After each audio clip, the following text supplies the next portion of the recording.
Since its founding by Jesus Christ over 2,000 years ago, the Catholic Church has faced attacks. Numerous hostile governments, tyrannical regimes, and revolutionary movements have sought to destroy the Catholic Church from without. But the greater threat has always been from within. In every generation, the Church has contended with heretics over questions concerning the very essence of the religion. In history, there have been erroneous understandings of the revelation that God has made in Christ. A heresy, it's not simply a falsehood, it's actually a truth, but it's a truth that's been broken off from the whole, so it's a partial truth. In this series, we're going to look at the great heresies.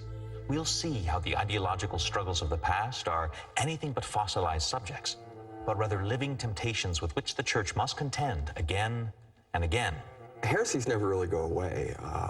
The ideas that are attractive to people in the 1st and 2nd century still seem to have a lot of attraction for people today. Along the way, we'll see how the doctrines of the Church developed and gained clarity in the Church's struggle with heretics. And we'll have a deeper awareness about what's at stake today. We'll explore all this and more on the heresies.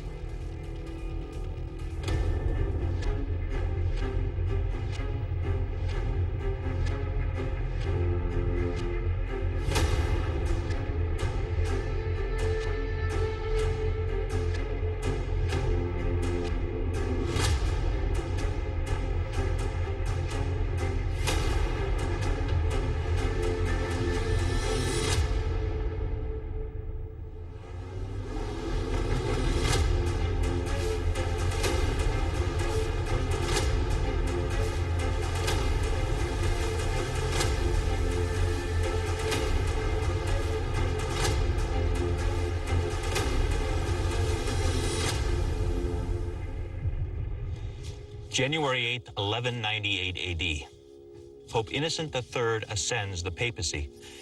The Church is in crisis. For over a century, a small but growing band of Christians in the south of France have been winning converts from the Orthodox faith. It's clear that without decisive action, not only the unity of Christian Europe, but the integrity of the Christian faith itself will be compromised forever. Albigenianism is heresy that emerged principally in the 12th century. It had some earlier beginnings and extended really into the 13th and 14th, but it really had its heyday in the 12th century. And in a nutshell, Albigenianism is a kind of a replay of the ancient Gnostic heresy, Gnosticism. Albigenianism was dangerous to the Church because it was dangerous for human persons. Under an Albigensian theology and philosophy, true holistic salvation is impossible. What was Albigensianism, and why did it spread so quickly? Why did Pope Innocent III deem it so dangerous that at his insistence, a 20-year crusade was fought against them? To understand these questions, we have to begin with the political and historical context of medieval Europe. We're talking about the end of the 12th and the beginning of the 13th century. We're talking about, you could say, a period of transition in the political life of Europe. The Church, it could be said, from the point of view of religious orders, had developed what I might call a stasis. The Cistercians, it seems, had reached a point where their poverty and simplicity of life had become somewhat changed in favor of the kind of political status that Cistercian abbeys came to occupy. Much the same happened with Benedictines in different parts of the country. The Catholic Church was intricately connected to civilization and the structures of politics and the common good. And many of the faithful saw the members of the Church living a very opulent life. You had a lot of priests and bishops leading very comfortable lives with many attendants, many creature comforts that the faithful did not have. Also at this time in history, as we know, that many people were illiterate. And so they were looked up to priests and clerics as having not just a superior lifestyle, but also as having an exclusive hold on knowledge about reality. The Cathars, of course, played on that by pointing out that these men couldn't be authentic disciples of the gospel because they seemed to be wrapped up in too much luxury. And this was part of the religious side or religious movement of Albigensianism. The term Albigensian is taken from the city of Albi in southern France, an area where the heresy flourished. Members of the group were also called Cathars, from the Greek word meaning pure ones. The origins of the Cathars is shrouded in mystery, but their ideas most likely came from the Byzantine Empire via trade routes. By the 12th century, the movement had spread throughout southern France. At the root of the heresy was a revivification of Manichaeanism, a branch of Gnosticism that emerged in 4th century Persia that taught an elaborate dualistic cosmology describing a cosmic struggle between a good spiritual world of light and an evil material world of darkness. Mani was a teacher in Eastern religions, but a teacher of dualism. Dualism means spirit and matter are opposed, and ultimately two gods battle it out on the terrain of humanity, the good God and the bad God. All Gnosticisms share a kind of common story about creation. Every Gnosticism that you'll ever find shares the common story that there's a kind of light aspect to the world and a dark aspect to the world. The dualism has a real specificity. The light is all spiritual, and the dark is all flesh. Stuff that's too heavy to be raised up to heaven. So Gnosticism says that anything that's material is sinister. That's where all of our lusts come from. That's where all of our disordered passions come from. Our bodies are the problem. Our souls have to be freed from the body. Both Manichaeanism and Albigensianism, as species of Gnosticism, have this tendency to see the flesh, to see material reality as something to be freed from and something to liberate ourselves from through disciplines. The key tenets and practices of the Cathari comprised rigorous abstinence to the nth degree. The less food you could eat, the less things you could drink, the better. Marriage was not encouraged. Sexuality was not encouraged, even holy sexuality within marriage, because that would propagate physicality, new life. A baby has a body and a soul. The body is bad, therefore you're propagating evil. So they lived a very austere and serious life that denied any types of holistic human existence. And worship. Like the Manichees, they tended to divide up into the purest of the pure, who were the perfecti, the perfect ones, and then the average everyday believers, the credentes. And the perfecti, the perfect ones, they renounced the world altogether. They were celibate, they couldn't marry, they were vegetarians, in fact, vegans, and also refused to take oaths, anything that would bind them to the material world. There was a ritual of pledging of oneself. They pledged at least to make that great renunciation before they died. And so typically on their deathbeds, this is when they would now pledge their allegiance and finally give up marriage and meat and so forth. And for some of them, interestingly, if they started to get better, they would starve themselves because having given the pledge, they couldn't imagine living like that, and so would effectively commit suicide. If you think that your soul needs to escape your body, strange things ensue. The strangest thing that happened with the Albigensians was to make of suicide a sacrament. You get the logic. If the soul is to be liberated, the soul had to escape the body. This is a radical dualism, and therefore suicide became a consummate act of religion because the soul would escape the body. That's probably the most pernicious feature of the malaise. The Albigensian heresy amounted to one of the worst outbreaks of Gnosticism in church history. Up next, we'll see how the medieval church responded. Stay tuned.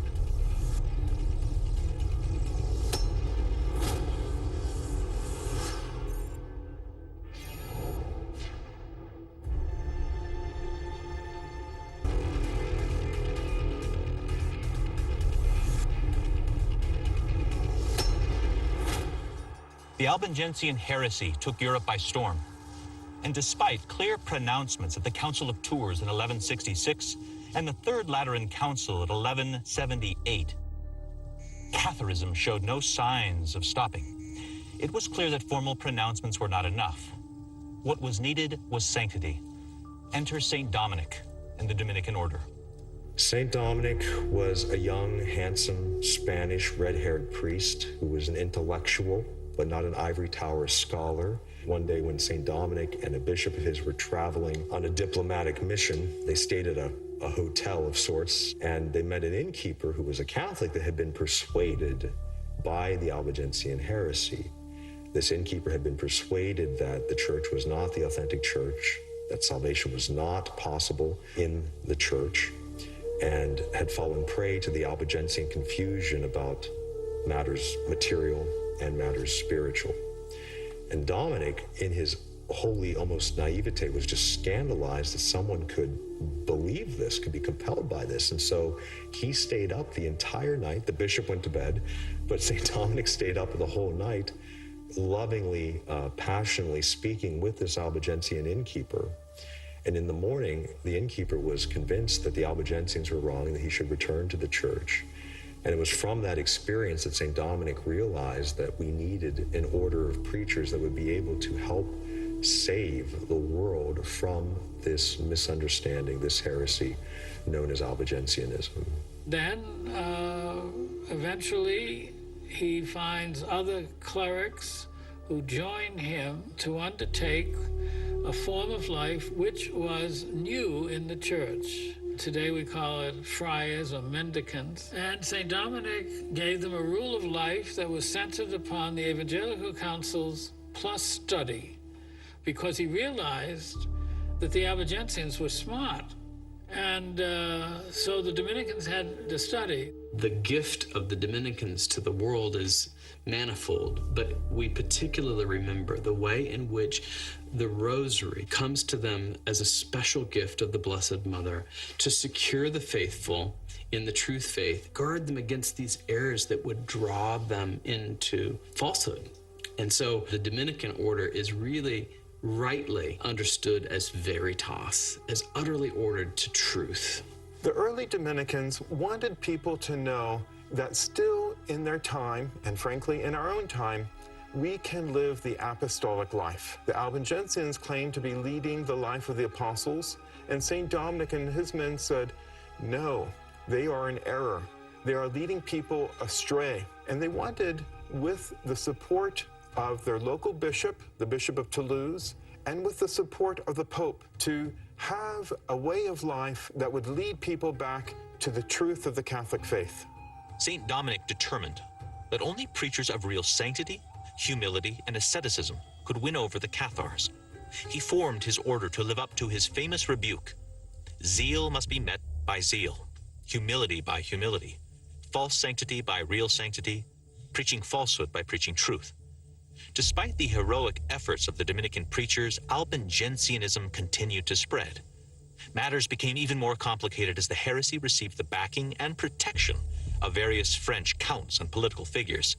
The crisis now became not only theological, but political. Exhausted by the crisis, Pope Innocent III decided to take drastic measures. St. Dominic was effective in putting up a battle to the religious dimensions of Albigensianism and of exposing the fallacies. But as a political and social reality, Albigensianism did require an old-fashioned crusade.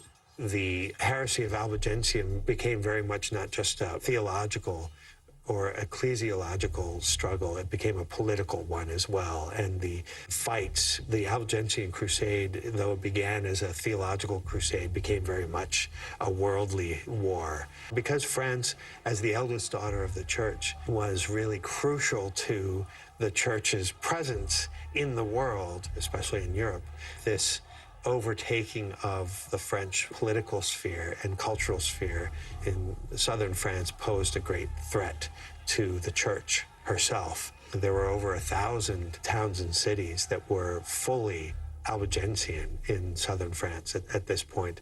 The Albigensian Crusade was Pope Innocent III's attempt to use what had already been done in the church concerning the Crusades for the rescue of the Holy Land, now turned to the south of France to correct the Albigensian heresy. In his Albigensian Crusade, Pope Innocent III enlisted the support of the King of France and of Simon de Montfort, a leading count who led the Albigensian Crusade in the south of France. It began in 1209 and lasted until 1229, so beyond the Innocent III died earlier, but the crusade continued. It was a 20-year crusade and became quite a violent affair, to the extent that some have pointed to certain moments of this crusade as being some of the most obvious examples of religious genocide in history. Some towns were completely decimated and all the inhabitants were killed, whether they were Catholics or Albigensians. It was quite a gruesome affair, but eventually ended in 1229 and eventually was successful, more or less successful. They were defeated and had to go underground, but lost the hold on the culture and the political sphere that they had originally had.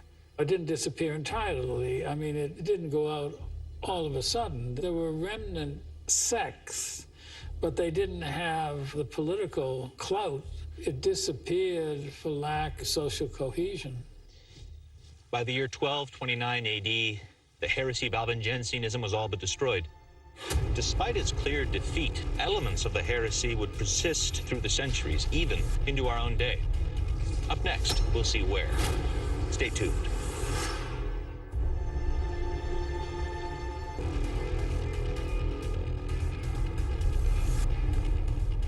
The Albigensian heresy posed a real threat to Christian civilization. The Cathars represented a new and dangerous outbreak of Gnosticism. And though they were almost entirely gone by the early 13th century, their radical dualism, their splitting apart of reality between good and evil, remain a perpetual threat to Orthodox Christianity. There are two ways that we see this, and there's a more obvious way and then there's a more paradoxical way. And the obvious way is that all of these movements of reform movements, we see them in the Protestant Reformation. The Puritans are very much, in a way, it's an English form of the word Catharists. So it's very much in the same kind of line. All of that, in a way, there's a trace of Albigensianism. Now, there's a paradoxical form of it, too. If the material world doesn't have any connection to God, then why not let it be perfectly material? So paradoxically, one of the side effects of Albigensianism and then Puritanism is a kind of licentious libertinism, materialism, a sense that the material world has no intrinsic meaning, and so why not indulge in it? So one can also point then to this kind of licentious culture of self-indulgence and so forth as an expression of the puritanical and a distant expression of Albigensianism. If you tell people to kill themselves, civilization is going to collapse. If you don't have babies, civilization is going to collapse. Many people would be tempted today to say that we've got effectively a practical Manichaeism in our public policy. Birth control, abortion for any reason and paid for by the government, and euthanasia, and programs to determine when you think it's time to check out and so forth. That to separate man from the body-soul composite, the unity of the body-soul composite, which is the foundation for what we call personality, is a destruction of civilization and invites a retooling of civilization. Albigensian dualism between the spiritual and the physical is very much present, and I would say that it's particularly typified and expressed in the adage, in the saying, in the sentiment that I could be spiritual without being religious. The common conception of modern spirituality is that God, who's purely spiritual, therefore my engagement with him only occurs on the spiritual level. So I don't need to go to a church, to a building, to have sacramental experiences, to make gestures, to kneel, to stand, to make the sign of the cross. I can go in my room by myself and have a spiritual encounter with God apart from any physical religious obligations. And this, of course, is wrong and harmful because Jesus came to save the whole human person, body and soul. If the echoes of Albigensianism remain with us today, what is the Orthodox response of the Church? The Dominican order was founded in part to deal with the heresy of Albigensianism, and one of the spirit of the Dominicans then is to restore a sense of the goodness of the natural world and the physical material world and of nature. And Thomas Aquinas is the flower of this spirit, really the treasure. By historical coincidence, this was just when the the Western world was rediscovering the philosophy of Aristotle. And Aristotle had a very robust sense of nature, the natural world, and the significance of the natural world and the meaningfulness of it. You could not find a starker contrast to metaphysics, to creation, than that of the contrast between Albigensians and St. Thomas Aquinas. The Albigensian view of reality is the Gnostic view, that really everything that's created is an illusion which is passing away and is sinister and dark. Aquinas thinks that everything that exists is good, and that it is good because it's a diffusion of God's own goodness, that he creates it out of nothing, out of sheer love for what creation is. Thomas views creation as proclaiming the glory of God. And so you get a dramatic metaphysical contrast between St. Thomas and the Albigensians. And I think that's a contrast that continues to matter today. There's nothing in St. Thomas that suggests that one is skeptical about the goodness of created reality. On the contrary, he sees it as a starting point of coming to a knowledge of God.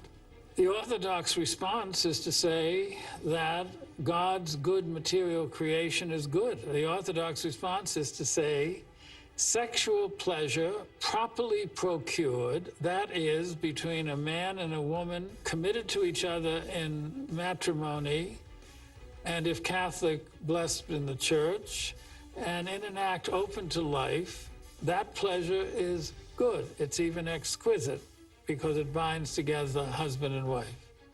That's an Orthodox response to Manichaeism. Another simple way to put it is the Eucharist.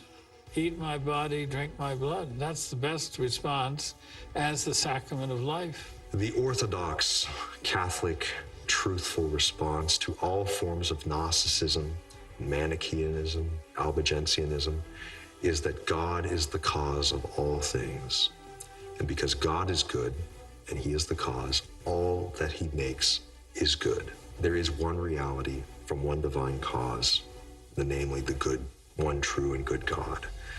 And we understand evil, therefore, and all aberrations in reality, not as coming from God, but as privations, as deformities of the good God has made. And so the essential principle of the Catholic response to Albigensianism is to remind the world that one good God made one good reality, and that same one good God redeems and saves the one good reality, which has been deformed by human error and sin. St. Thomas Aquinas is called by the Church the Common Doctor. We know that he first received that name, at least by the early 14th century, and that at the Second Vatican Council, St. Thomas Aquinas was held up by the Council Fathers to be the special master of all men studying in priestly formation. St. Thomas Aquinas' teaching then has a great impact upon the Church, and it's a way to correct all heresies.